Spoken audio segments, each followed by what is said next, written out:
Well, the United Nations is planning to introduce a global digital ID system that is linked to individuals' bank accounts. They released a brief titled A Global Digital Compact Reforms to the International Financial Architecture and the Future of Outer Space Governance.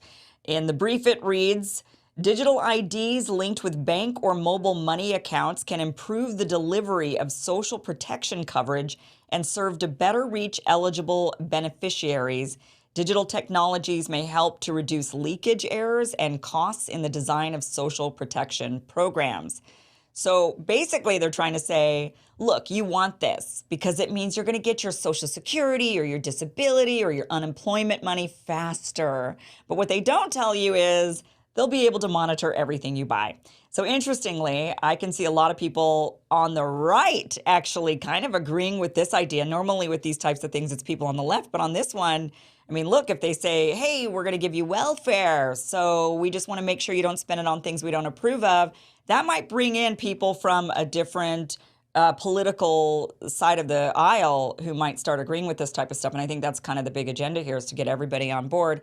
With us now is someone who has been extensively covering digital IDs, the World Economic Forum, and the global governance agenda on her show, The Mel K Show. Mel, welcome to the show. Thank you so much for being here. Thank you for having me. It is so important that people are speaking about this. I'm so honored to be here. This is a long time coming. The American people have been really held in the dark about this agenda for a very long time. They are kind of at their end game. And like you said, people are being deceived as to what is going on and why, and then also told that it's for their own good and it's for convenience and this is all this good stuff, when really it's really the opposite of that. What is this digital ID going to even look like? I mean, a lot of us have iPhones, and we do have to hold up our iPhones, to our faces in order to unlock them, right? Or some of they used to do the thumbprint. Like, what's the future looking like with these digital IDs? Well, if you look through this document, it's called Our Common Agenda. It actually came out in 2021. But really, what people have been deceived a lot about is the connection between the World Economic Forum and their multinational global public private partnership, which really makes a lot of this work. A lot of these companies that are involved in the tech side and on the back end of this are partners of the World Economic Forum.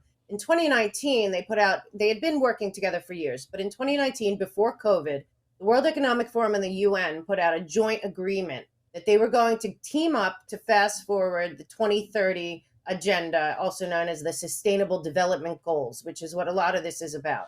So in that document, it goes through iterations of this digital ID to the point where they are actually talking about surveillance under your skin, meaning that there would be microchips, which is happening in some countries. Sweden and other places are doing pilot programs.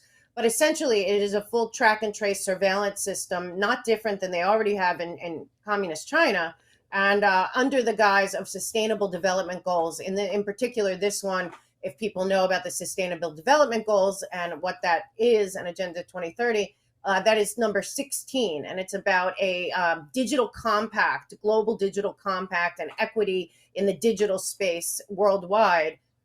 But at the end of the day, it's about a track and trace kind of ledgered surveillance system that would be behavior modification and have an aspect to it that is punitive. Right.